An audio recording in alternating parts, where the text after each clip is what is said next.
E hoje eu quero falar sobre o livro de Jó com você. Jó é um tratado a respeito do sofrimento humano. É um livro que fala de alguém que sofreu pra caramba. E é um livro incrível, é um livro fantástico, Jó. Por quê? Porque Jó foi escrito como um teatro da Broadway. É uma peça, um negócio maravilhoso, com poucos personagens, porque tem Deus e o diabo, tem o Jó, a mulher dele, não é? E os 3 amigos que acusaram e o outro que aparece no final. É só essa turma aí. E o drama é incrível. Eu amo ler Jó, não sei se você já leu. Quando chega ali no capítulo 38, que Deus fala para ele, senta aí que agora eu vou perguntar umas coisinhas para você. É arrasador o negócio. É incrível como as perguntas de Deus são poderosas, né? Quando ele começa a perguntar, onde você estava quando eu lancei os fundamentos da terra? Quem é que fez os depósitos na neve? Quem soprou o vento para ele começar a rodar? Eu acho isso incrível, eu gostaria de perguntar isso para os ateus, né? Então é um livro maravilhoso. Jó é o livro, provavelmente, é o livro mais antigo da Bíblia, ok? A Bíblia não está escrita numa ordem cronológica, ela não está escrita na data, porque a Bíblia é um livro de vida, não é um livro de história, ok? Por isso que, quem está me entendendo, diga amém. Por isso que ele não está escrito na data certinho. Se tivesse escrito na data cronológica, o livro de Jó tinha que estar entre Gênesis 11 e 12, por ali. Ele não é um livro que fala de Israel, porque Israel não existia, ok? Ele não é um livro que fala, a lei não aparece nele, porque foi muito antes de Moisés. Então, ele não trata de nada disso. Então, ele trata de um personagem, não é, real, que aconteceu, e que sofreu muito. Mas você vai descobrir a causa central desse sofrimento. Onde está a raiz do problema do sofrimento e como lidar com o sofrimento? Porque todos nós passamos por dias difíceis. Você sabe, o pior da história não é passar por dias difíceis. É passar por dias difíceis, ainda mais quando tudo acontece num dia só. Porque num só dia, morreu os filhos todos, perdeu todos os bens. Depois ele pega uma doença terrível.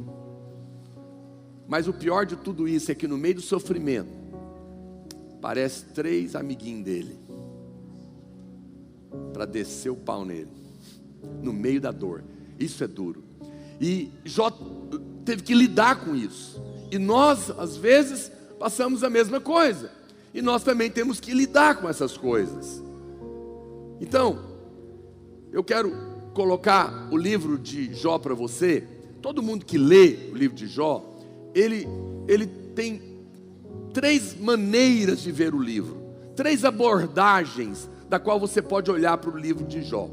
Essa primeira abordagem que as pessoas usam é um teste que Jó passou e que nós passamos para ver como que nós nos comportamos no meio da tribulação.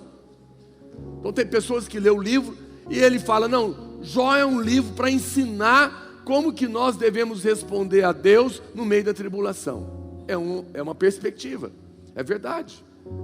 A Bíblia diz que Satanás veio, Deus mesmo que começa a conversa. O diabo passa e ele fala, e aí Satanás, onde você anda? E o diabo responde, ele fala, eu ando em volta da terra, né, perambulando. E ele pega e fala, você, nas suas andanças, viu o meu servo Jó? E nessa hora começa uma conversa a respeito de Jó. E Deus chama ele de justo, porque aos olhos de Deus é assim que Deus também te vê. Se fosse nos dias de hoje, Deus falaria, você viu o meu filho Jó? Não é? Assim como ele fala de mim, de você por causa de Cristo. Quem está me entendendo? E nessa hora, Deus faz um elogio, né? Ele fala da retidão do coração de Jó. E o diabo coloca um teste. E ele fala: muito bom, Jó é essa maravilha toda, é esse crente incrível, porque também você dá tudo para ele. Olha a família que ele tem, olha os bens que ele tem, olha a prosperidade dele. Quero ver se ele vai continuar te louvando, se você tirar tudo dele. E Deus aceita o desafio.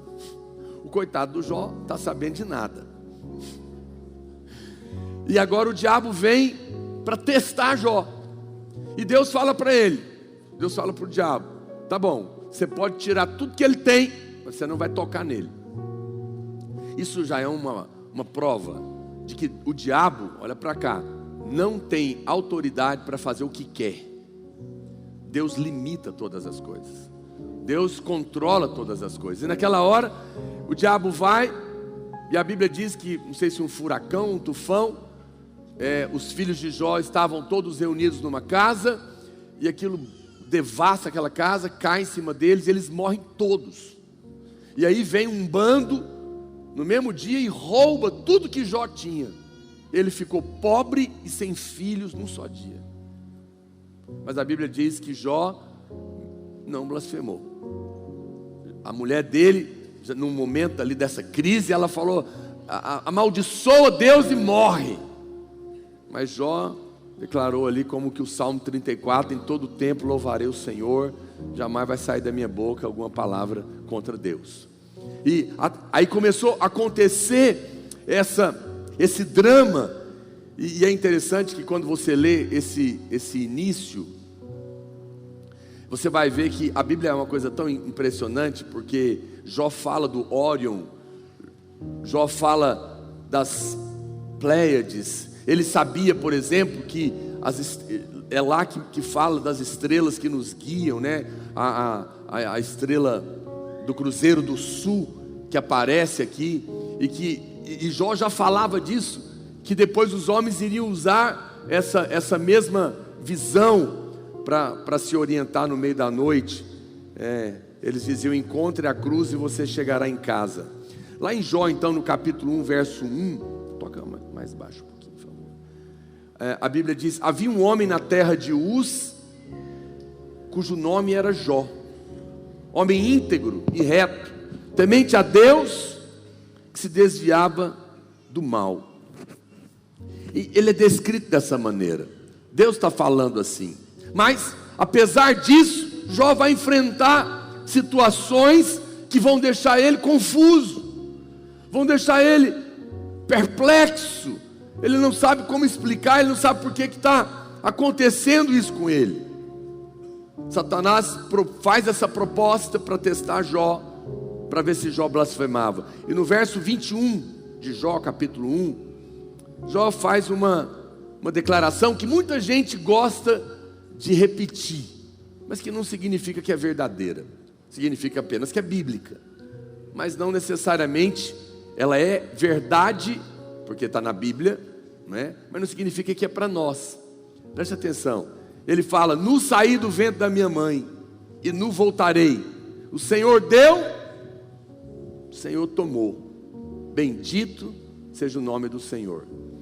Nós às vezes gostamos de dizer isso, mas preste atenção, você precisa aprender e a compreender que toda a Bíblia é a palavra de Deus e é verdadeira, amém? Mas aqui é Jó que está falando da perspectiva dele. Não significa que tudo que está escrito na Bíblia é para nós. Por exemplo, a Bíblia fala que o inferno foi feito para Satanás e seus demônios. Então esse versículo é para você? Não. É apenas para te instruir. Ele é verdadeiro? Sim, ele está na Bíblia. A mesma coisa, Jó estava achando que Deus é que estava tomando. Mas era Deus que estava tomando? Não, era o diabo. Havia um equívoco na cabeça dele. A Bíblia e muitos irmãos se resignam diante do sofrimento, e ele fala: não, foi Deus que me deu, Deus levou. Imagina, então agora, né, como eu já falei em outras ocasiões, a criança foi assassinada dentro da escola por um colega. A mãe vai dizer isso? Deus me deu, Deus levou. Não, Deus não mata crianças. O diabo é que mata. E as pessoas, na sua ignorância, às vezes atribuem a maldade a Deus. E aqui estava acontecendo esse conflito. Tudo que o diabo vai tentar fazer, meu irmão, e vai trabalhar, é para convencer você de que Deus é mau. É para convencer você de que Deus deu, Deus tirou. Mas se é verdade que Deus dá e Deus tira, quem te garante que uma vez salvo, salvo eternamente? Percebe como a teologia é complicada, né? Se você não crê da maneira correta, você vai ter problemas. Nós precisamos crer da maneira correta. Então, essa expressão foi falada por Jó, mas ela não está totalmente correta, porque não foi Deus que tirou. Na perspectiva de Jó, foi Deus, porque Jó não conhecia a Deus de fato, como você vai ver lá no final do livro. No final da história, Jó fala: eu te conhecia de ouvir falar, mas agora os meus olhos te veem. Então, porque Jó não conhecia Deus, ele achou que era Deus que estava fazendo. Tem muita coisa na sua vida que você acha que é Deus, porque você ainda não conheceu a Deus de fato. Não conheceu o amor e a graça de Deus, porque falaram mal de Deus para você por muitos anos da sua vida. Mas quando você conhecer de fato quem Deus é, você vai conhecer a bondade de Deus, você vai conhecer o amor de Deus. Ninguém diz amém? Veja, então, ele peca. Veja, Jó não peca por pensar isso, porque ele nem estava sabendo, mas ele estabelece uma teologia ruim aqui, problemática. Os amigos de Jó, eles vieram para dizer a ele que a sua situação, ela era consequência do pecado. Jó dizia, ele respondia: mas eu não pequei, eu não fiz nada, eu não sei o que eu fiz. Vocês estão falando que eu estou sofrendo porque eu pequei, mas eu não sei nada, eu não sei o que eu fiz, eu não pequei. No entanto, ele dizia: mas eu sei que é Deus que está fazendo isso. Veja, olha a confusão que estava na cabeça do Jó. Ao mesmo tempo, eu acho que eu vou pregar sem música hoje. Obrigado. Olha para mim, não sei porque está me desconcentrando. Olha para cá. Então, na cabeça de Jó,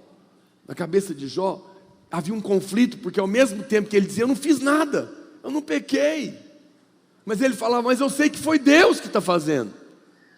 E havia então esse conflito. Mas é o que eu disse para você: mas se isso é verdade, se Deus é assim, Deus seria mau, e você não teria segurança de que Deus não vai tomar o que Ele te deu.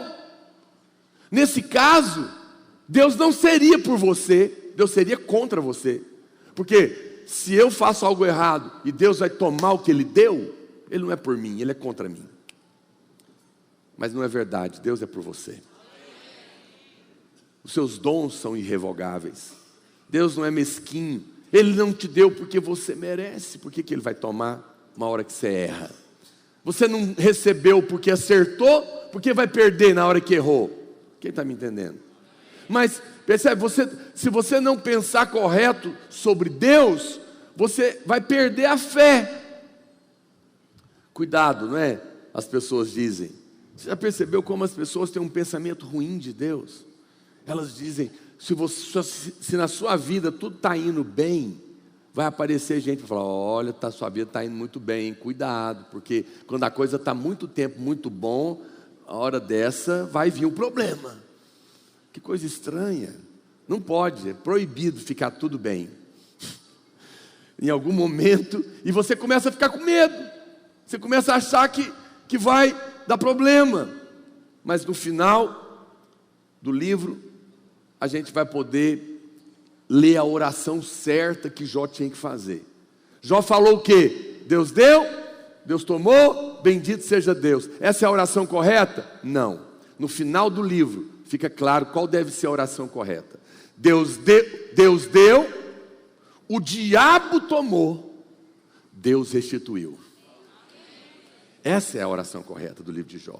E é isso que você vai encontrar no final. Então, muito cuidado com esse pensamento de atribuir os seus sofrimentos e as suas perdas ou enfermidades a Deus. porque era isso que estava na cabeça de Jó. Se você tem um pensamento de um Deus mau, de um Deus severo, de um Deus que dá, um Deus que toma, segundo os seus erros, os seus acertos, você vai viver uma vida insegura com Deus. Você vai viver uma vida com medo de Deus. Você não vai viver uma vida de fé, porque você nunca sabe a hora que Deus vai tomar. Agora, a pergunta é, pastor, Deus permite provas nas nossas vidas? É claro que permite. Eu já vi muitos pastores abandonarem o ministério na hora da prova. Na hora que ele não viu acontecer o que ele queria, a igreja não cresceu, a prosperidade não chegou, o filho está doente, e ele fala, não vou mais pastorear. É um teste. O argumento que está em jogo é, você só vai ser pastor na hora que estiver tudo bem, ou você vai ser pastor por um chamado? Não é? Muitas vezes é isso que o diabo está querendo. Pastor Aloysio, eu me lembro, eu participei desse momento da vida dele há muitos anos atrás, quase 30 anos atrás. Ele tinha acabado de ser ordenado e ele não tinha muita coisa, mas tinha alguma coisa. E eu me lembro que ele perdeu tudo que ele tinha. Ele perdeu as reservas que ele tinha, uma casa que ele tinha comprado, que ainda ia ser feita, ele já tinha pago para essa empresa, e ele tinha vendido o carro para comprar isso, e essa empresa roubou e foi embora com tudo. E ele ficou sem nada, zero, a pé. E ele fala, na época ele dirigia louvor, e ele fala que naquela ocasião, e muitas pessoas vieram para questionar, o que será que aconteceu? Por que será que você perdeu? Será que não está acontecendo algum problema que você não está vendo? Será que não tem uma arrogância aí? Será que você não tem que arrepender? E ele fala que ele saiu de casa, o culto acho que era 6 horas, mas ele tinha que chegar antes para ensaiar. Acho que ele saiu, já era umas 4 da tarde, sol quente, a pé, não tinha carro. E ele falou para o Senhor, Senhor, eu não estou feliz, eu não vou ser hipócrita. É um momento ruim da minha vida, mas eu vou ensaiar e eu vou te louvar com toda a minha força. Todo o tempo bendirei o teu nome. Louvado seja o teu nome, no meio da tribulação. Eu não sei por que isso está acontecendo, mas eu vou glorificar o seu nome. Ele deu uma resposta. Porque problemas acontecem conosco, sim ou não, irmãos? Jesus falou, eu te amo, não tereis problema? Não, ele falou, no mundo tereis aflições. Jesus avisou, no mundo tereis aflições, mas tenha bom ânimo. Eu venci o mundo. Em outras palavras, tenha bom ânimo, no meio da aflição, lembra que eu te amo. Não esqueça disso, que eu vou te tirar daí. Então, na hora do problema, muitas pessoas de fato se desviam, sendo que é essa hora que ele tinha que correr para Deus. Mas por que desvia? Porque ele acha que é Deus que está fazendo. Ele acha que é Deus que está ali. Agora, o Senhor pode permitir testes. Daqui a pouco eu vou falar, não mais como os de Jó. Respira fundo aí e solta o ar. Eu já estou te contando e vou te provar por quê. Daqui a pouco, não precisa ficar com medo. O teste de Jó não pode acontecer mais. Mas eu estou te contando a primeira abordagem, que é uma abordagem de alguém que está sendo testado. Nós honramos a Deus quando no meio do teste, da tribulação, sem saber o que está acontecendo, eu digo, Senhor, eu não sei porquê, certamente o diabo está me atacando, mas louvado seja o teu nome, porque o Senhor é bom, o Senhor me ama, e é o Senhor que vai me tirar disso. Alguém pode dizer glória a Deus? Você sabe, o diabo sempre nos acusa quando nós pecamos, mas também o diabo nos acusa quando nós estamos sofrendo por algum problema. Quando você está passando por um desemprego, quando você está passando por uma dívida, quando você está passando por uma depressão, o diabo vai te acusar. Você está passando por isso porque deve ter um problema aí na sua vida que você não está vendo. Deve ter um pecado escondido, deve ter alguma coisa. E sempre vai aparecer alguém. Mesmo hoje, muitas pessoas nos questionam para nos acusar. Você não faz ideia quantas pessoas nos acusam por causa das circunstâncias que às vezes nós atravessamos. As demandas da igreja são enormes, nós temos quase 1000 igrejas, quase 40 países, estamos construindo o 10º prédio, aí parou o Buriti, por hora, né? Porque nós temos outras circunstâncias. Mas aí pessoas, elas bombardeiam a gente, o pastor Aloysio, a mim, outras pessoas. Será que não está tendo um problema na videira? Porque está faltando dinheiro para terminar o prédio. Olha, igreja fulana saiu, o pastor te deixou. Será que não está tendo um problema? Avalia. Será que vocês não estão precisando arrepender? Será que não está tendo isso? Acusações. Acusações que querem questionar e arrumar um problema por causa das circunstâncias que acontecem. Isso acontece com você também. Na hora que você está doente, na hora que você está com um problema, na hora que você está com desemprego, vão aparecer pessoas que vão dizer: olha, fulano, assim, eu não quero piorar as coisas, por favor, me entenda. Quer dizer, disfarçado, né? Mas será que não é bom você avaliar? Pode ser que tenha alguma coisa, não sei, assim, né?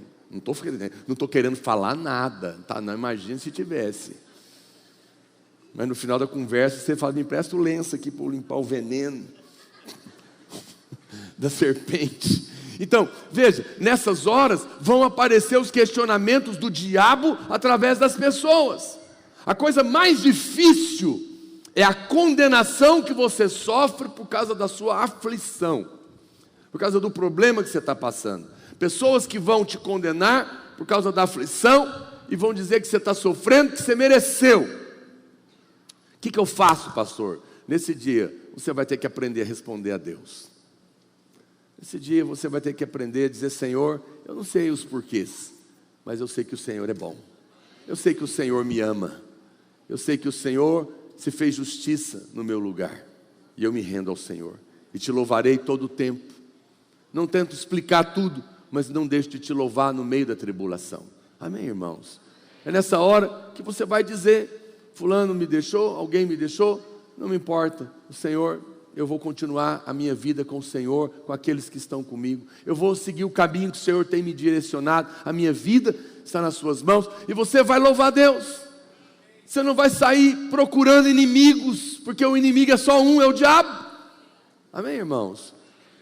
Mas o diabo usa as pessoas para te condenar. Mas a verdade do Evangelho é que se Deus é por nós, quem será contra nós? Calma, deixa eu te dizer algo, meu irmão. Às vezes, o placar está negativo para o seu lado. E as pessoas vão te levantar para questionar. Mas deixa eu te contar uma notícia aqui hoje, olha para cá. O jogo não terminou. Já já, o Senhor vai entrar em campo por você. E aí nós vamos ver o que vai acontecer. Porque Ele é por nós, aleluia. E se Deus é por nós, o placar já está resolvido. Não se preocupe. Às vezes, na nossa ótica, é prejuízo. Às vezes é Deus te livrando. Quantas moças que eu aconselho sofrendo porque o rapaz largou ela por outra. Eu conheço muitas histórias assim. Eu já ajudei muitas pessoas. E eu já vi muitos finais, graças a Deus, tremendos. Até na vida de pastores, que na época eram solteiros. E lá na frente eu bato nas costas dele e falei: mas Deus te livrou de uma latada, hein? Olha lá o que virou. E olha lá o que você virou. Então, às vezes aquela perda foi uma bênção, meu querido. Deus estava te livrando do mal. Você sofreu, você chorou, mas eu quero. Deus falando: não vai ser bom para você. Eu estou vendo lá na frente que você não está vendo. E eu tirei, você achou que foi uma perda, mas foi um ganho. Porque às vezes, para a árvore frutificar todo o potencial, primeiro Deus tem que podar os galhos secos. Deus tem que limpar, tirar as pragas daninhas, ervas. Mas na sua cabeça fazia parte da sua lavoura. E não. Então não seja natural. Lembra, o Senhor é por você. Então essa é uma abordagem. Quando você estiver passando por sofrimento, não condene ninguém, não ache o culpado e nem se culpe. Porque se você for procurar brecha na sua vida, você vai achar brecha, você vai achar cratera. Não fique amargurado. Não fique procurando onde que eu errei. Se você sabe, conserta, amém. Mas você não está vendo? Descansa. Apenas levante a sua mão e fala: Senhor, quem tentará acusação contra mim, que sou eleito de Deus? É Deus quem me justifica, aleluia. Tu és a minha justiça, eu sou um filho amado, que eu não presto, que eu tenho um monte de defeito. Ninguém precisa conversar isso comigo, eu já estou sabendo, mas isso já está resolvido, porque Ele se tornou a minha justiça, eu sou esse filho amado, e Deus é que cuida de mim, e Deus tem pensamentos bons para mim, e é isso que eu vou esperar do Senhor. Eu não sei por que está acontecendo, o diabo com certeza está me atacando, mas uma coisa eu sei: se o Senhor é por mim, e o Senhor é, quem será contra mim? Essa é a resposta. Eu já contei isso muitas vezes para os irmãos. Eu passei várias tribulações na minha vida, como todo mundo, e uma das duras tribulações que eu passei foi o desemprego. E o diabo vinha me acusar, porque foram quase 3 anos, e depois de anos, ele vinha dizer: não adianta nada, você está falando isso aí, nada muda. Cadê Deus? Cadê a Bíblia? Não funciona. E eu tinha que fazer uma escolha: aceitar o que o diabo dizia, ou eu dizia: seja você o pai da mentira e Deus verdadeiro. Se Deus falou, vai acontecer, porque todas quantas são as suas palavras, tem nele mesmo o sim. Ele é a testemunha fiel e verdadeira. Se Ele falou, é certo que vai se cumprir. Sai! Em nome de Jesus. E assim eu fazia, até o dia que as portas se abriram. Foi comigo assim, vai ser assim com você também. Apenas persevere no meio da tribulação. Olhe para Cristo, não olha para você, não olha para os seus inimigos, não ouça essa voz.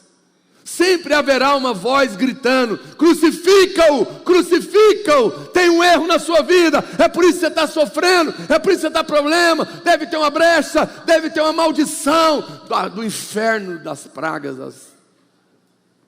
Apenas levanta a mão e diga: sou justo em Cristo Jesus. Não, Jesus é a minha justiça, recebi de graça, por isso não tenho nada a perder, não tenho nada a provar, não fui eu que fiz, logo não tenho nada a temer, porque é Ele que me sustenta. Acabou a briga. Quando você fala isso para o diabo, acabou. Mas enquanto você está tentando, né, repreender todos os demônios do inferno, você vai ficar ansioso. Mas quando você se coloca em Cristo, a voz da acusação cala. Bom, a segunda abordagem para o livro, então a primeira é essa, é a resposta que você pode dar no meio da tribulação. A segunda abordagem era que Jó, ele vivia uma vida com medo. E esse medo, essa teologia do medo, pode ter levado ele a experiências terríveis. Então essa é uma maneira de ver o livro também. Olha o que diz Jó 3:25. Capítulo 3, verso 25. Aquilo que temo me sobrevém, e o que receio me acontece. Essa é uma abordagem do livro que mostra que o problema de Jó foi causado pelo seu sentimento de condenação e de medo. Eu não sei quantos irmãos já ouviram, essa é uma frase conhecida, antiga: aquilo que eu temia me aconteceu, né? Que eu tinha medo me sobreveio. Eu conhecia isso, e aí eu entrei, o pastor Luiz já passou por isso também, ele testemunha isso. Aí o que acontecia?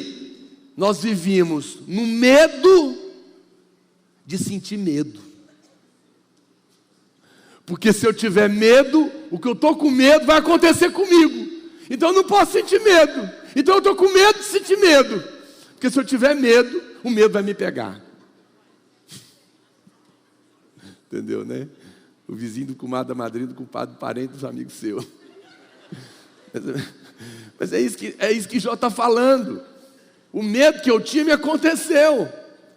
Então quando você lê essa história, e essa é a paranoia de muita gente: eu não posso ficar com medo, porque se eu tiver medo, o que eu estou com medo vai me acontecer. e o medo é paralisante. Mas a raiz do medo é medo de Deus. Porque a primeira vez que alguém teve medo na Bíblia, a lei da primeira menção, foi Adão, que estava nu. Ele ficou com medo por causa do pecado, se escondeu, porque ficou com medo de Deus matar ele. Então todo medo é medo de Deus te pegar, porque você está nu, você aprontou, você fez o que não devia, e você agora vive com uma consciência de condenação, porque eu errei, eu estou com medo. Medo de quê? As pessoas vivem com medo, medo de perder o emprego, medo de pegar uma doença, medo de ter um problema de câncer, porque meu bisavô morreu de câncer, meu avô morreu de câncer, o meu pai está com suspeita de câncer, e eu estou com medo de ter câncer. Eu estou com medo de não casar, eu estou com medo de casar e não sustentar minha família. Eu não consigo, será que eu vou passar na prova do Enem, na OAB, sei lá onde mais, e vive com medo de tudo. Por quê? Porque você não sabe se merece, não sabe se Deus está feliz com você, não sabe se você errou e Deus vai te castigar, e aí você vive com medo, e esse medo é uma profecia que se autorrealiza. Você já estava com medo, começa a falar e acreditar naquilo, depois aquilo acontece e você diz, eu sabia. Mas não era essa a vontade de Deus. A vontade de Deus não é que você sofra. A vontade de Deus não é que você viva doente. Diga amém. A vontade de Deus não é que você fique angustiado. Jó vivia com medo. Por quê? Porque o pensamento é esse: será que Deus está feliz comigo? Será que Ele não vai tirar tudo de mim? As pessoas vivem com medo de Deus, porque elas acreditam no quê? Na declaração de Jó. Deus dá, Deus tira. Quando você pensa que Deus dá e Deus tira, você vive com medo. Deus te deu, você está feliz, mas agora você está com medo de perder. Está tão bom, mas eu estou com tanto medo, porque vai que Deus amanhece nervoso, e eu piso na bola, Ele vai tirar, e esse medo te coloca pânico no seu coração. Essa frase foi falada por Jó, mas não foi Deus que fez. A verdade é que o medo, ele é apenas o resultado da condenação. Jó nem sabia se tinha pecado, mas Jó ficava com medo de ter. Por que eu digo isso? Porque lá em Jó, no capítulo 1, verso 5, você vai encontrar Jó oferecendo sacrifícios pelo pecado. Porque ele não sabia se tinha pecado, mas ele pensava, vai que tem algum pecado que eu não sei, está inconsciente, que eu não percebi, que eu nem vi, que eu pensei, que os meus filhos fizeram. Olha o que ele diz: decorrido o turno dos dias de seus banquetes, chamava Jó a seus filhos e os santificava. Levantava-se de madrugada e oferecia holocausto segundo o número de todos eles, pois dizia, talvez tenham pecado os meus filhos, e eu não estou sabendo. E blasfemado contra Deus no seu coração. Assim o fazia Jó continuamente. Jó vivia debaixo de condenação e medo, porque o tempo inteiro ele ficava pensando, será que não tem alguma coisa errada na minha vida? Será que pelo menos no pensamento eu não pequei? Será que os meus filhos em algum momento lá no seu íntimo ficaram com raiva e xingaram Deus? E aquilo virou um inferno na cabeça dele. E talvez esteja virando na sua também. Você está passando por um problema, você vê suas amigas todas casar e você não casa. Você vê os seus amigos prosperarem e você não prospera. Você vê, dá certo para um, para outro, mas você não vai. E você começa a ficar acusado, né? E aí alguém ainda faz uma brincadeira sem graça. Ah, deve ter uma cabeça de jumento enterrado lá na sua casa.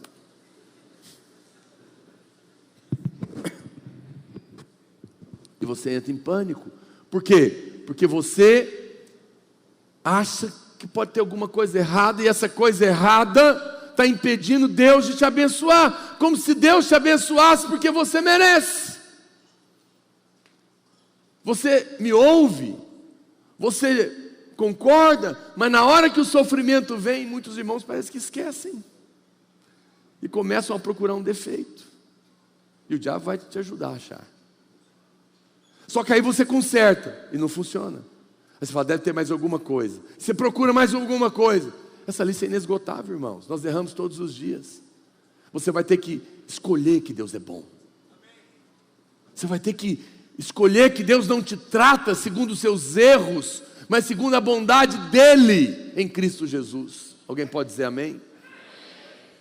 Nós podemos dizer que era o sentimento de condenação e acusação que produziu medo no coração de Jó, que por sua vez gerou todo tipo de doença na vida de Jó. Você sabe, existem muitas doenças psicossomáticas, muitas. Todas frutos de ansiedade, que é fruto de acusação, de condenação, de avaliação, de que eu fiz alguma coisa errada, ou que eu deixei de fazer o certo, ou que eu não fiz tudo que tinha que fazer, e vira um inferno. E vira um negócio atormentador na sua cabeça. Tudo porque você está procurando e a sua teologia está errada. Amado, eu vim aqui nessa noite para te dizer algo. Espere coisas boas de Deus. Não espere o mal. Um dos nomes de Deus que poucas pessoas sabem é que a Bíblia diz que o nome dele é o sim. Ele é o sim, ele não é o não. Diga amém. Mas às vezes o sim de Deus não é na hora que você quer, para o seu bem. Mas a verdade é que Deus está dizendo, eu estou o tempo todo querendo dizer sim. Eu quero te abençoar. Espere coisas boas de mim. Ele tem pensamentos bons a seu respeito, para te dar o fim que desejais.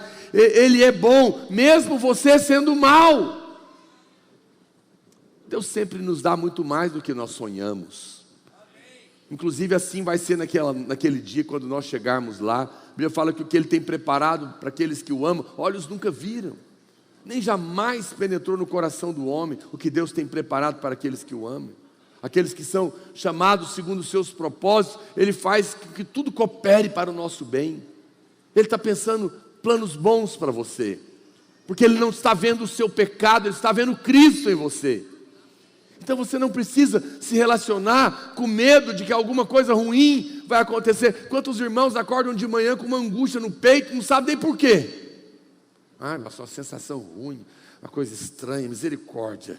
Está amarrado, está amarrado. Amarrado de quê, irmão? Não sei não.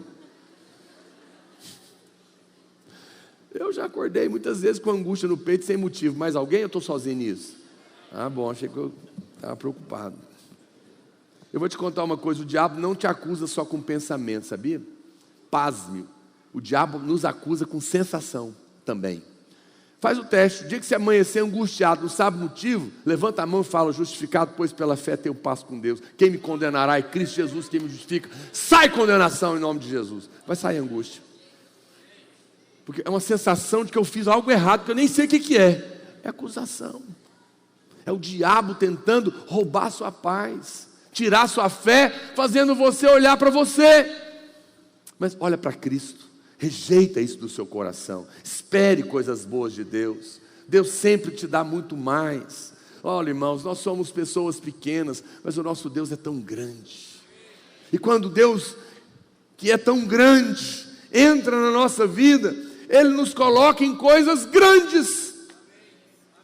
Não limite a Deus ao seu emprego, ao seu background, a sua família, o seu histórico. Eu ouvi uma história incrível hoje do pastor Luiz. Ele acabou de chegar dos Estados Unidos e ele estava contando de um pastor nosso lá.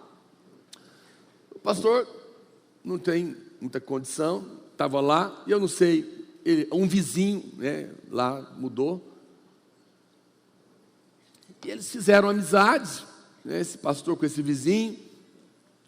E o vizinho foi com a cara dele, gostou demais dele, aquela coisa toda, e foi criando essa amizade. E um dia virou para ele e falou, eu quero te abençoar. Eu vou te pôr uma pequena percentual num negócio meu. Eu tenho muitos negócios, eu quero te abençoar, você não precisa fazer nada, e nem tem compromisso com prejuízo, só com lucro. Eu quero te abençoar, vou te dar um pequeno percentual. O percentual era pequeno, mas o negócio era grande. E ele disse que de repente o camarada mexia com bolsas de valores, mexe. E um dos negócios que ele colocou, ele estourou. E ele disse que começou a entrar muito dinheiro na conta dele, do nada. E ele ficou preocupado, foi lá falar com o vizinho. Falei, escuta, que tanto dinheiro é esse? Ele falou, não te falei que eu queria te colocar no meu negócio? E esse nem é o maior negócio, nem foi tão bom assim. Mas eu falei para você, por isso que eu te coloquei. E você está recebendo os dividendos. E o cara lá, eu sei que você está olhando para mim, está com inveja, mas não fique. Veja, o irmão não estava nem pensando. Eu sei, eu entendo. A gente fica pensando, puxa, eu queria um vizinho desse.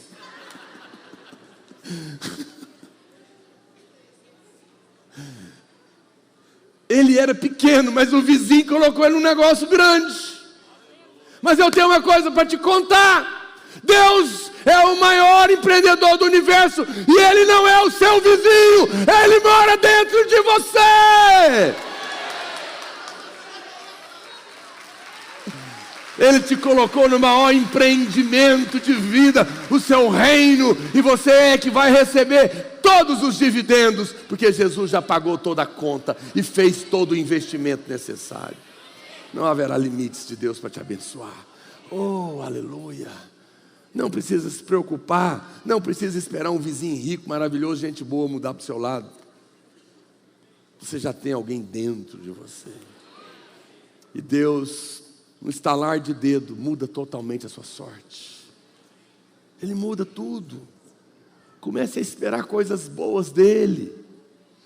Se eu, que sou mau, fico pensando o que eu posso fazer para abençoar meus filhos. Se homens maus, todos os homens pensam coisas boas para os seus filhos, aqueles que têm famílias e querem dar o bem para ela. Imagina Deus, o que Ele não está pensando de nós? Você acha que eu fico lá em casa planejando o melhor para os meus filhos, mas aí no meio do pensamento eu falo, não, o camarada não fez tarefa aquele dia, não, desisti. Eu nem lembro das coisas erradas. As coisas erradas eu fico com raiva na hora, depois resolve, passa. E mesmo assim eu quero fazer o bem. Agora, se eu que sou mau fico pensando isso, imagina que Deus não está pensando de você. Para de olhar para os seus erros. Pastor, mas eu reconheço que eu sou infiel. Mas a palavra do Senhor diz, ainda que você seja infiel, eu permaneço fiel. Porque fiz uma aliança comigo mesmo para te abençoar. Você sabe quando Deus fez aliança com Abraão? Se você ler lá na Bíblia, Ele colocou os animais um de frente para o outro e fez Abraão dormir. Que Abraão não podia participar de uma aliança entre Deus e Jesus, o seu filho, que ele era impuro. Mas a Bíblia diz que ele olhou, ele viu uma tocha e um fogareiro andando em círculo, em forma de infinito, de 8, na verdade. Era uma aliança entre Deus e Deus. Abraão estava dormindo, mas ele colocou Abraão no meio disso. Ele nem tinha nada a ver com isso. Foi o que aconteceu com você. O Evangelho não é sobre você, é sobre Deus e Deus. E Ele te colocou para receber o benefício disso. Então você não precisa ficar preocupado, porque Deus não vai te abençoar ou vai tratar por causa de um erro seu. Você errou, mas Jesus pagou. Isso é maravilhoso. Mas é incrível, não é? Que muitas pessoas gostam de ouvir avisos de advertências. Que o perigo vem. Aqui na Videira, um tempo atrás, muitos anos já na verdade, teve um pastor, é muito interessante ele chegou um dia apavorado lá na casa do pastor Aloysio. Ele veio de uma outra igreja na época, e depois acabou se tornando pastor aqui, e ele foi ouvindo, e foi sendo abençoado. Ele tinha uma casa, aí um irmão muito rico, que era da rede dele, ele falou, não, eu tenho uma casa aqui perto aqui do shopping. Ele morava bem longe. E aí o irmão tinha uma casa, eu lembro até hoje, uma casona com piscina aqui pertinho do Goiânia Shopping. Ele falou, não, vai lá morar lá. Mora lá, não precisa pagar nada não. Aluga sua casa para você ter renda. Aí ele alugou a casa dele. Aí, bom, aconteceram várias coisas. Aí ele encontrou um amigo da antiga igreja, que pregava a lei. E ele falou, ô fulano, como é que você está? Tudo bem? Ah, estou bem. E aí, o que você anda fazendo? Como é que estão as coisas? Eu falei, rapaz, eu estou abençoado demais. Onde você está morando? Estou morando aqui. Essa casa é sua? Não, a casa do irmão. Ele me emprestou para morar aqui. Como assim te emprestou para morar aqui? Amarrado.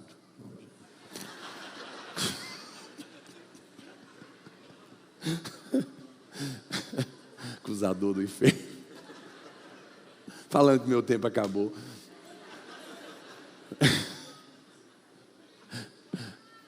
Mas acabou ainda não. Eu ponho para tocar antes. Presta atenção. Aí ele falou, mas como assim? Te deu uma casa com piscina para você morar de graça do lado do shopping? Ué, é sua casa? Não, aluguei minha casa. E com o aluguel, comprei outra casa. E estou pagando ela com o aluguel dessa, porque eu não estou pagando para morar e estou morando aqui. É mesmo? E o que você está fazendo? Eu sou pastor da Videira agora. Pastor da Videira? Comprou 2 casas. Está morando de graça do lado do shopping. Aí ele achou que o amigo dele ia falar: não, mas que bênção, fulano. Sabe o que o cara falou para ele? Olha, cuidado, hein? Tá tudo bem demais. Você sabe que quando as coisas vão assim, muito bem, uma hora dessas o negócio pega. Ele começou a tremer. Ele chegou lá: pastor Aloísio, será que não tem algum problema? Porque não tem problema. Porque tem que ter algum problema. Irmão, o que é isso? Onde você está com a cabeça? Olha, irmãos, eu não vou tacar pedra nesse irmão, não. Vamos ser honestos. Quantos de nós, quantas vezes tá tudo bem, começa a dar um medo. Fala: não, tá bem demais, não sei. Meu Deus, tem misericórdia. Segura aí, não é? Por que você está esperando mal? Deus é bom, Deus está pensando o melhor para você. Nós precisamos sempre lembrar que Deus não é o nosso problema. Tudo é que eu volto a dizer para você. Tem irmãos que ele lê um negócio na Bíblia, ele acha que é para ele. Tem irmãos que adoram pegar versículos do Velho Testamento que era para as nações ímpias, rebeldes contra Deus, e quer falar por irmão. Não é para você. Assim como o versículo do inferno não é para você, é só para a sua instrução. Para você são as promessas do Senhor no Novo Testamento. Então não deixe essa teologia tomar conta do seu coração. Lembra que Deus não é o seu problema. É o diabo que te acusa para te importunar o tempo todo. O diabo, nesse momento, ele pede para tocar no corpo de Jó. E Jó prega uma praga do inferno. Deus fala para ele que ele não pode matar Jó. E acontece tudo aquilo. Mas eu quero te dizer desde já: hoje o diabo não pode tocar na sua vida. Por quê, pastor?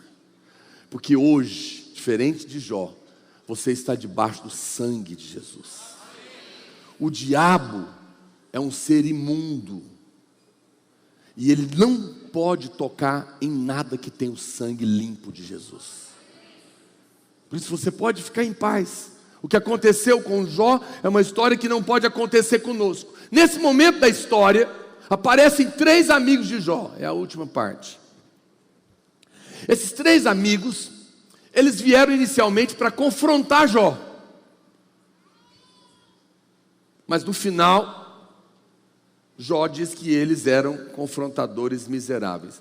Esses 3 amigos, o nome deles era Elifaz, Bildade e Zofar. Diga comigo: Elifaz, Bildade e Zofar.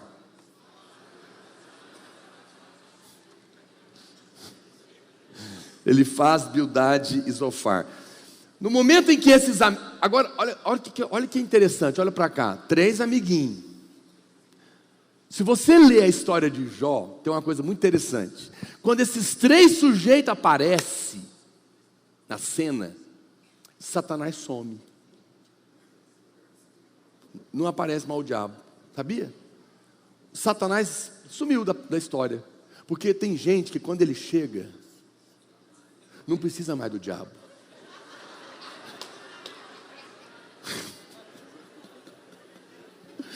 O cara é tão bom para acusar que o diabo fala: uau, esse cara é muito bom, eu vou assistir de camarote.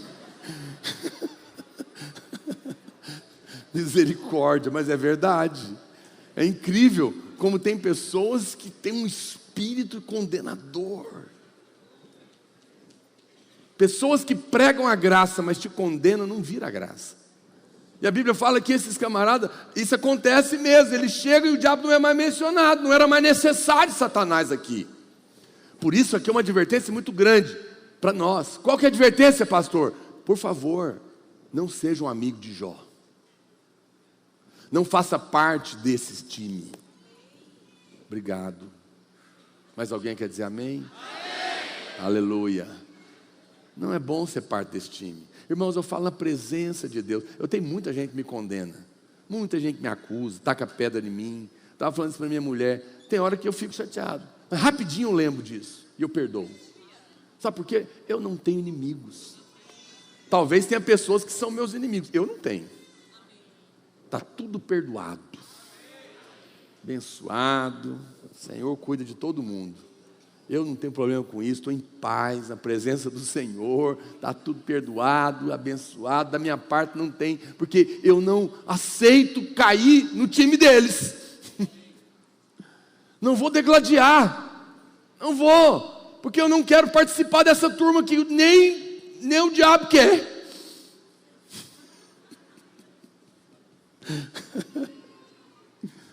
Agora, por que eu digo isso para você? Vamos ser honestos. Porque a tendência de todos nós é quando a gente vê desculpa a palavra, um cara que está vivendo uma desgraça, é condenar.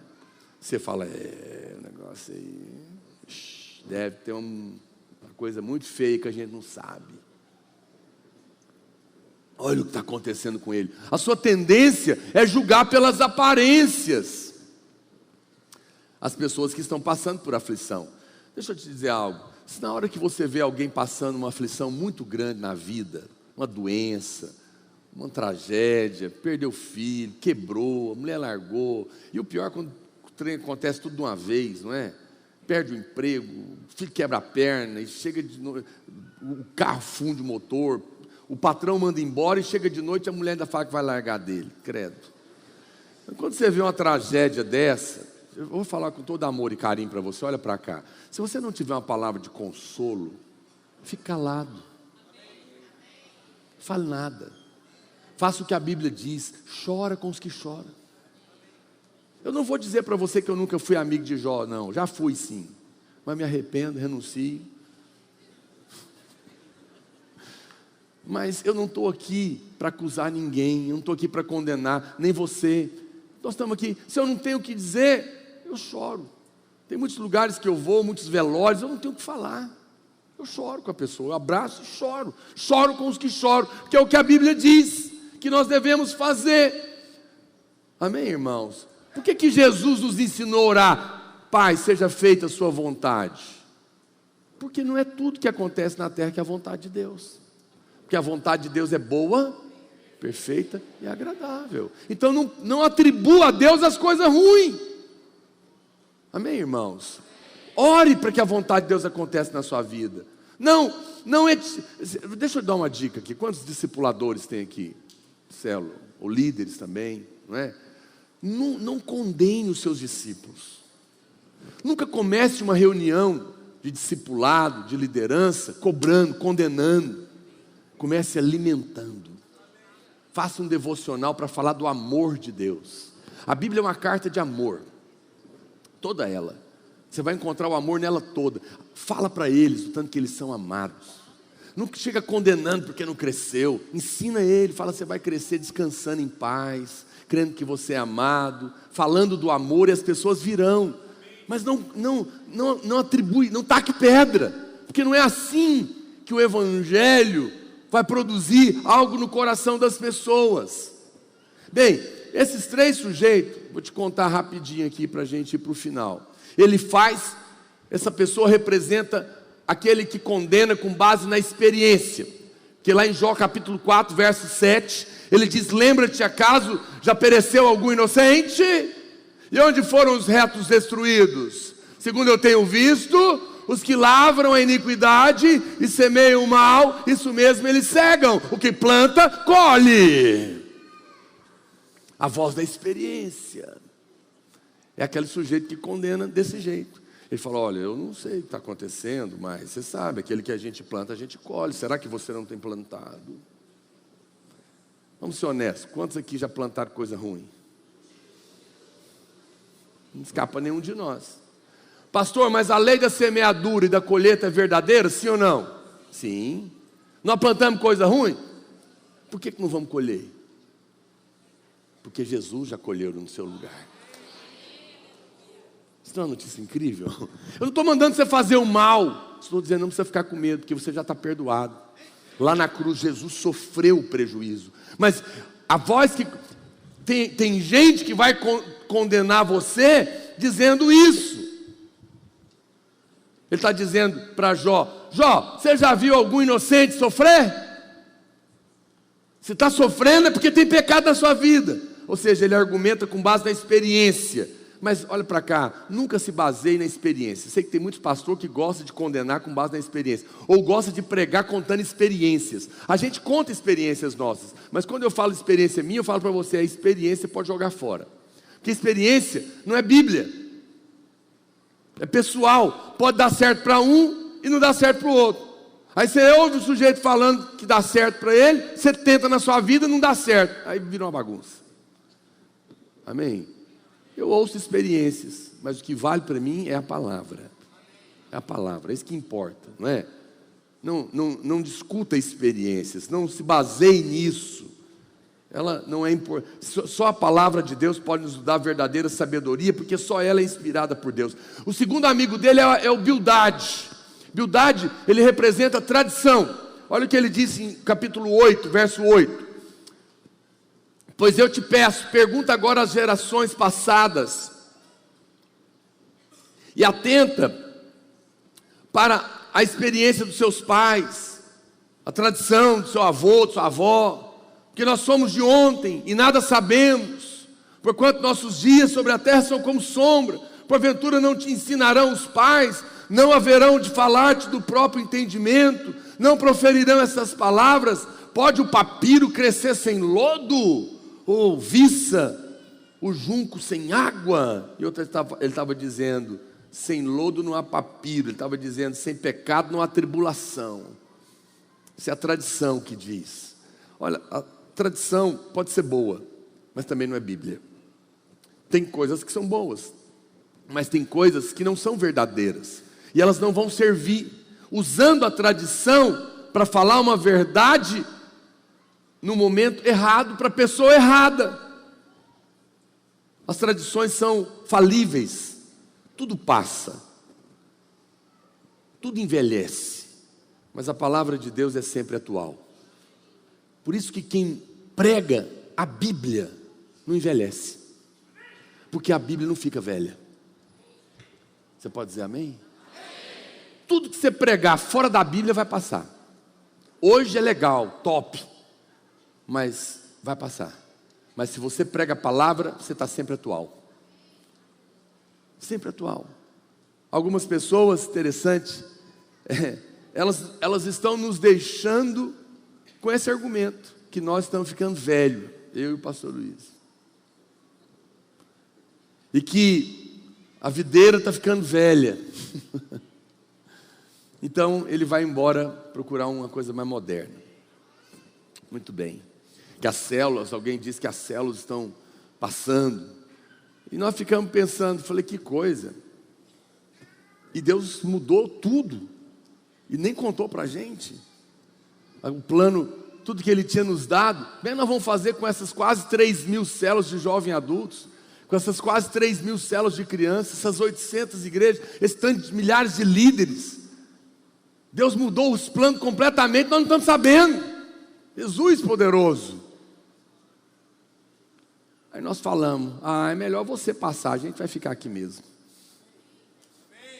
Com aquilo que Deus nos deu há muito tempo e que não é fruto de achismos nossos, porque nós estamos edificando o que nós estamos vendo na palavra.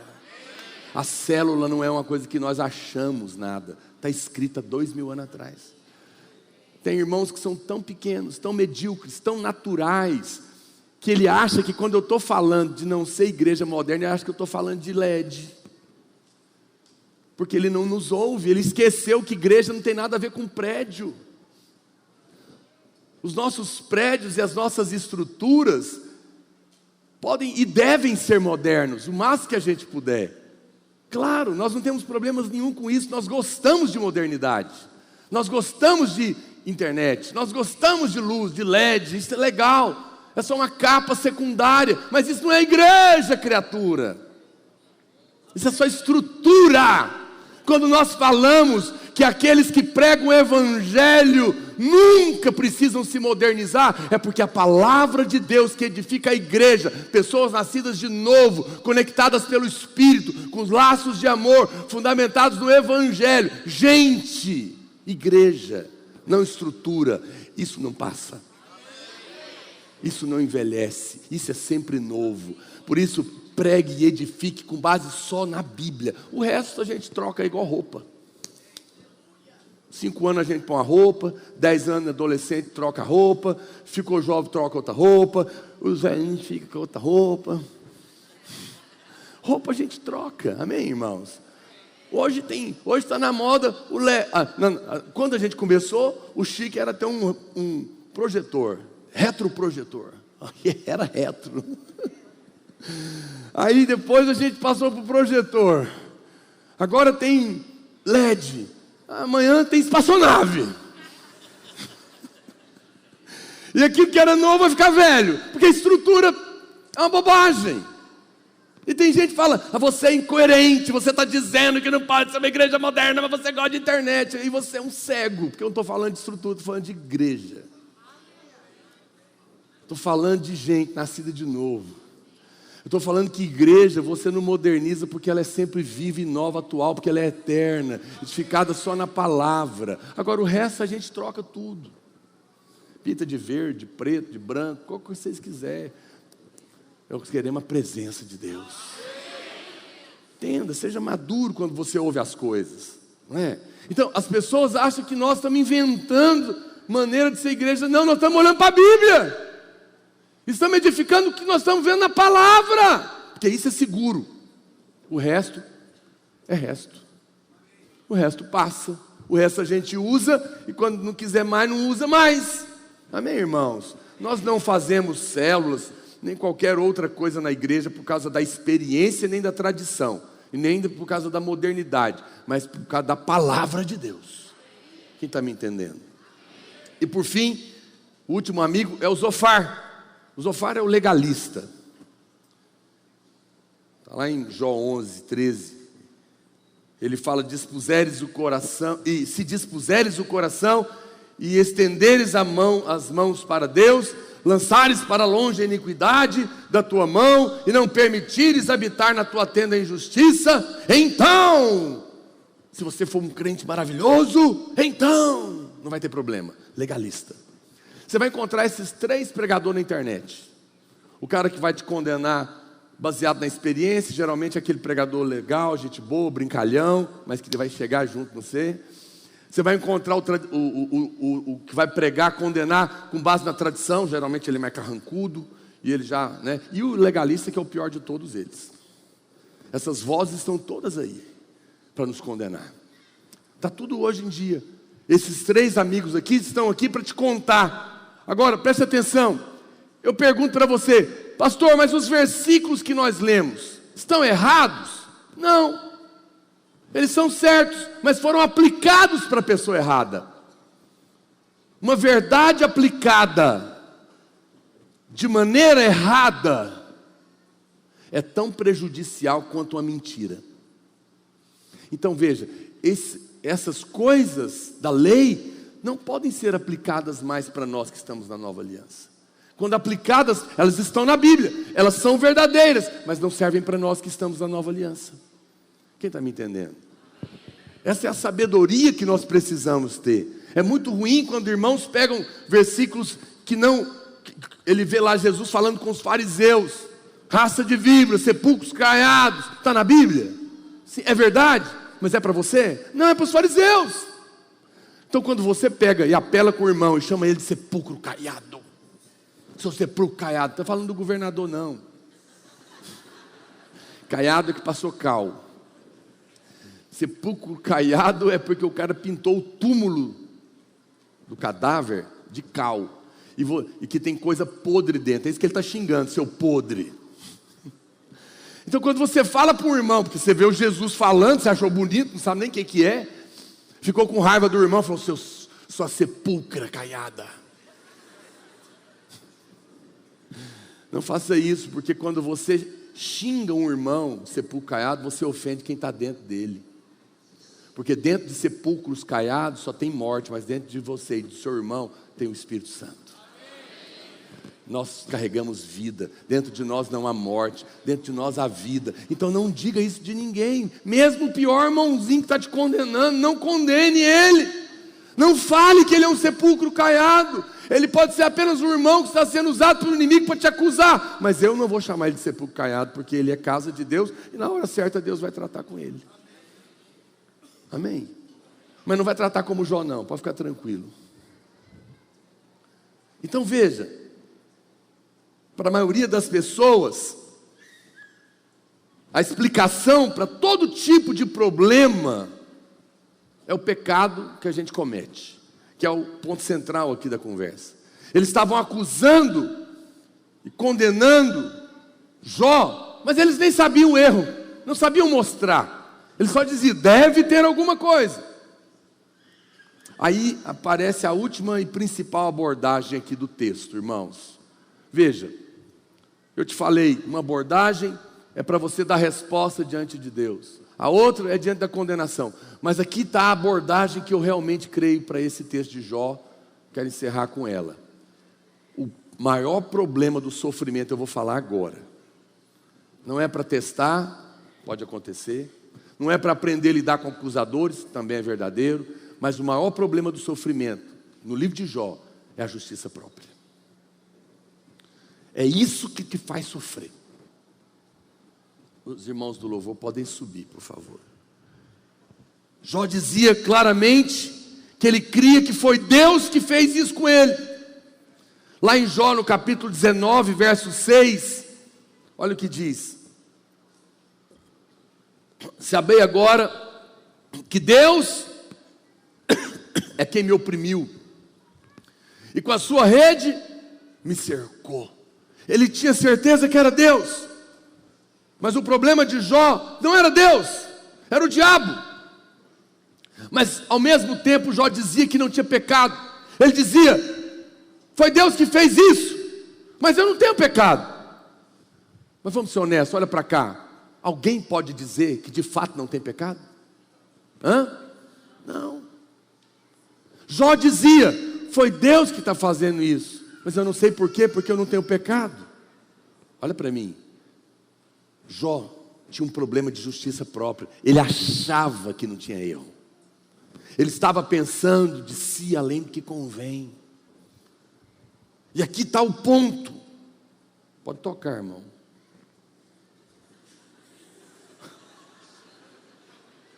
Está com trauma.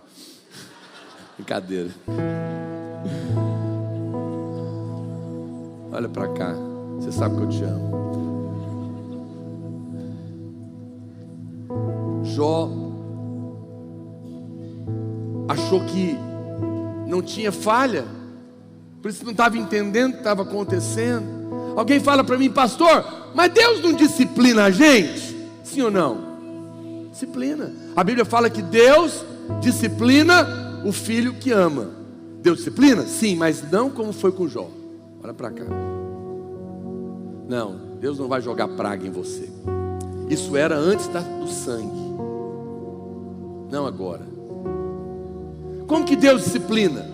Deus, eu vou te contar, Deus trata com a circunstância que está te afastando dele, não necessariamente com você. Então vamos imaginar que você é uma criança, mais baixo um pouquinho. Você é uma criança e você tem uma bola, e Deus e seu pai fala para você, eu não quero que você brinque com a bola na rua, que é perigoso. Mas você teima e brinca. Ele fala de novo, eu não quero, que é perigoso. De repente, seu pai escuta uma freada, barulho, e você está na frente de um carro que quase te matou. Graças a Deus não te atropelou, mas ia. O que seu pai faz? Ele pega a bola, pega uma faca e fura a bola. E fala para você, eu amo você mais do que a bola.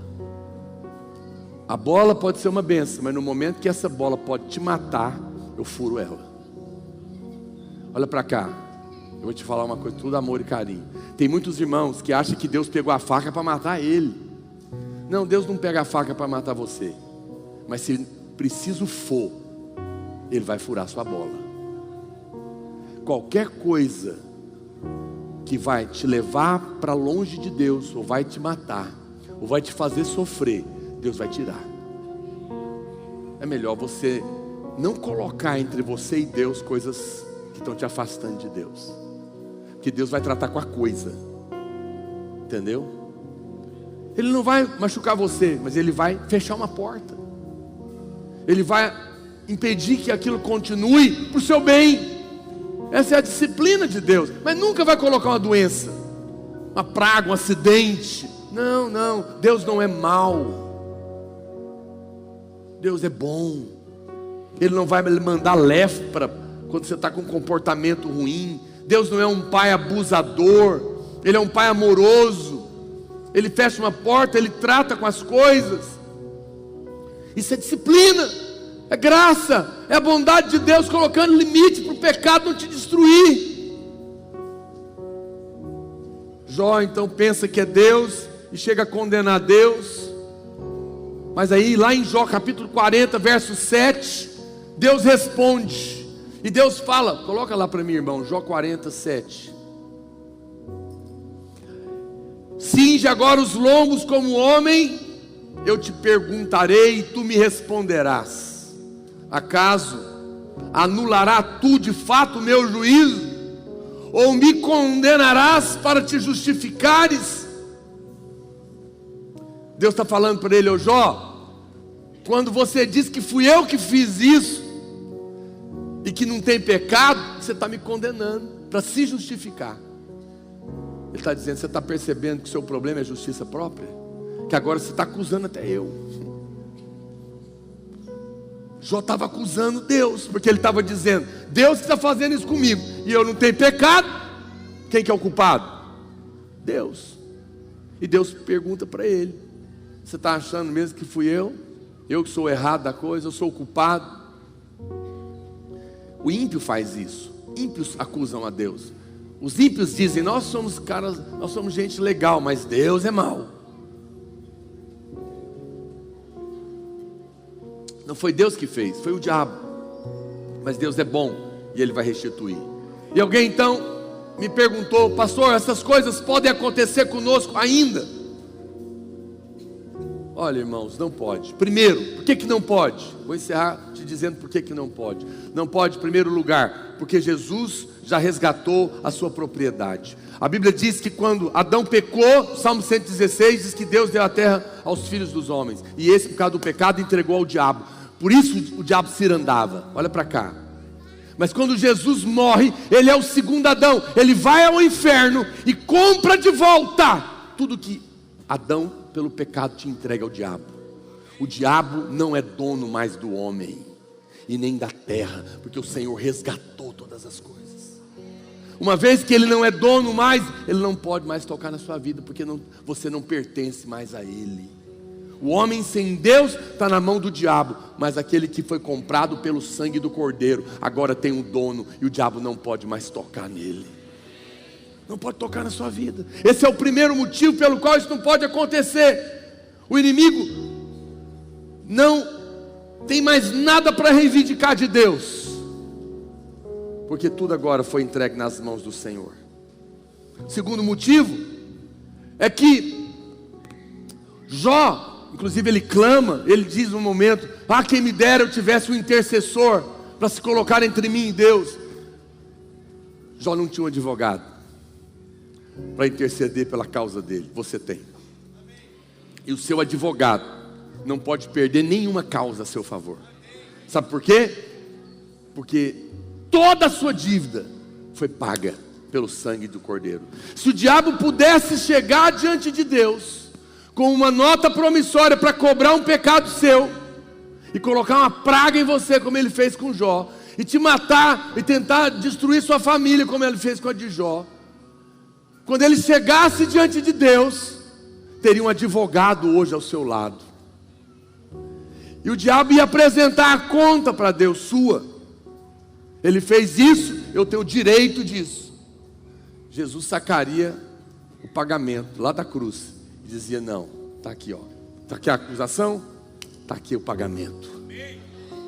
Logo, está pago, você não pode cobrar o que já está pago. O diabo não pode cobrar nada mais sobre a sua vida, porque tudo que constava contra você nas cortes celestiais estão quitadas pelo sangue do Cordeiro.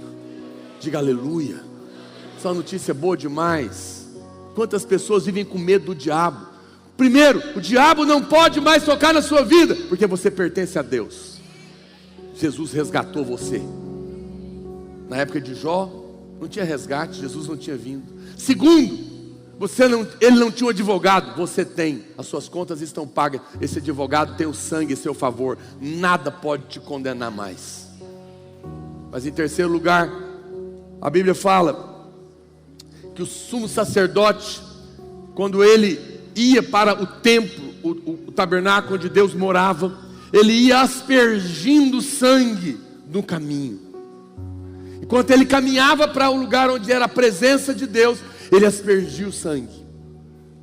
E quando ele chegava no lugar, uma vez por ano, ele aspergia o sangue 7 vezes de novo, plenamente. E aqui estava a presença de Deus. Ele fazia isso ano após ano, que era sangue de animal. Mas um dia o Cordeiro de Deus derramou o seu sangue, e o véu se rasgou. E Hebreus fala o quê? Entremos, pois, com ousadia pelo novo e vivo caminho, pelo sangue do Cordeiro, na presença de Deus. Sabe por que o diabo não pode mais? Na verdade, não tem como o diabo tocar em você, porque o diabo não pode mais chegar nem à presença de Deus. Por que ele não pode? Porque no caminho para a presença de Deus, na onde você habita em Cristo, está o sangue. E o diabo é imundo, aonde o sangue está, ele não pode chegar. E entre ele e Deus, na presença de Deus, onde você hoje mora, tem um caminho molhado pelo sangue da cruz, onde o diabo não pode entrar. No dia da Páscoa, o anjo da morte ia passar. Deus falou: passa o sangue na porta, pelo lado de fora. E quando o anjo da morte viu o sangue, ele não podia entrar naquela casa. Ele passou, porque aonde tem o sangue, o imundo não toca. Sobre a sua casa, sobre a sua vida, está o sangue de Jesus. Quando o diabo vem para te cobrar, veja, hoje você vai poder dizer algo que muitos crentes dizem sem entendimento. Na hora de um carro capotando, muitos crentes gritam: sangue de Jesus tem poder, porque ele está com medo de morrer. Mas ele não sabe por que tem poder. Ele grita como um chavão. Mas hoje eu estou te explicando. Quando o carro está capotando e você acha que o diabo vai te matar, o carro a morte está ali querendo te pegar. Aquele carro está capotando, a morte está: vou matar. Porque o salário do pecado é a morte. E o pecado está dizendo: eu vim para cobrar.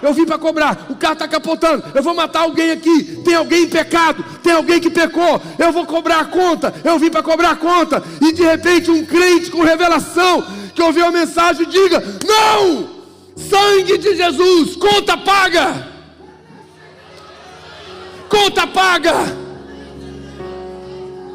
A morte tem que passar por cima. E não pode tocar a sua vida, meu querido.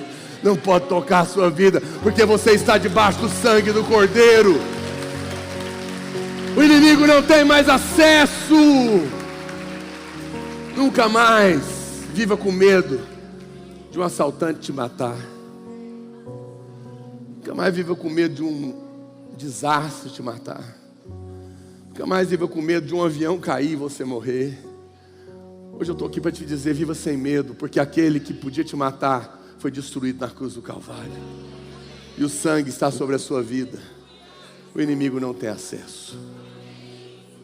Fique de pé.